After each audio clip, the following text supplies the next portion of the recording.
அழகு கையில மண்டபனார் கையில நல்ல கையில அழகழகாய் பரலபுரா ஊருக தலமதிர ஊருக தலமதிர குரலது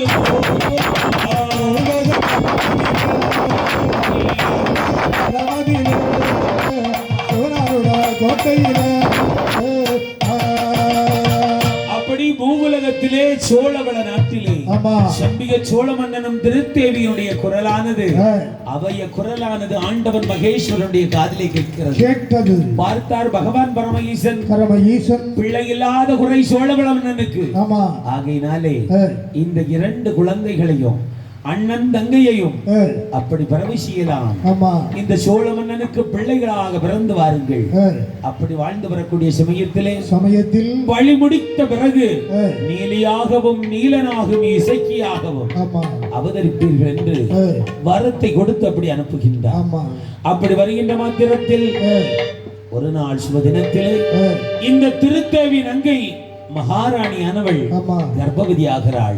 2வது மாதத்தில் ஈருடலாக கருஜனித்தாள். 3, 4, 5 5வது மாதத்திலே அரை வயது பூரணம். 6வது மாதத்தில் எப்படி இருக்க தெரியுமா? 6வது மாதத்தில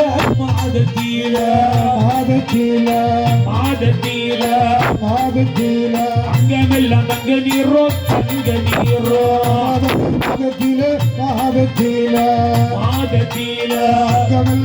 நீரோ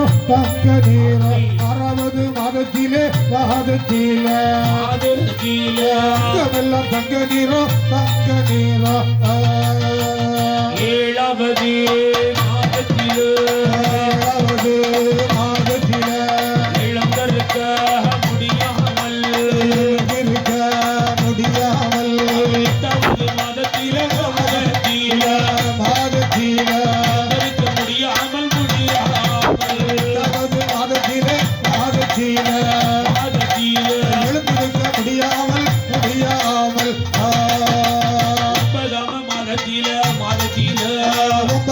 மாதத்திலே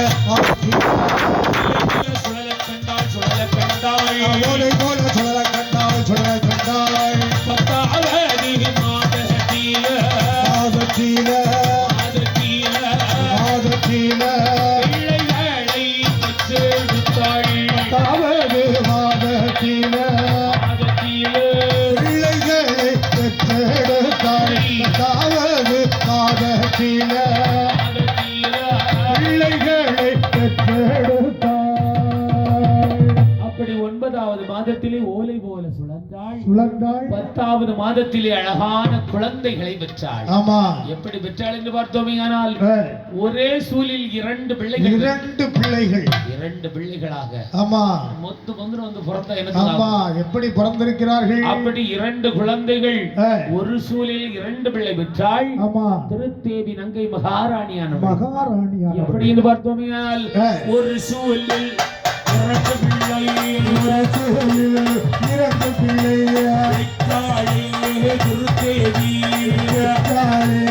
திருத்தேவி ஒரு சூலில் 2 பிள்ளை திருத்தேவி சோழவள நாடகீர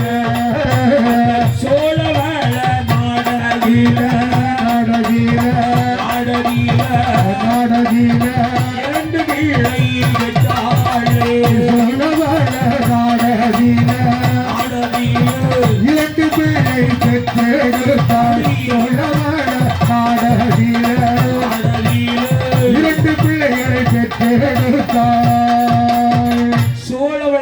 வயதிலே ஒரே சூலில் 2 பிள்ளைகள் பெற்றாள். திருத்தேனி நங்கையானவள். ஆமா. சோழ மகாராஜனுடைய சோழவள மன்னனுடைய மனைவியானவள். சோழ மன்னனுக்கு ஒரே சூலில் 2 பிள்ளைகள், இரட்ட பிள்ளைகள் பிறந்திருக்கிறது. மகாராஜா அவனுடைய அரண்மனையில அக்காலும் தங்கையும் 2 பேர்கள்.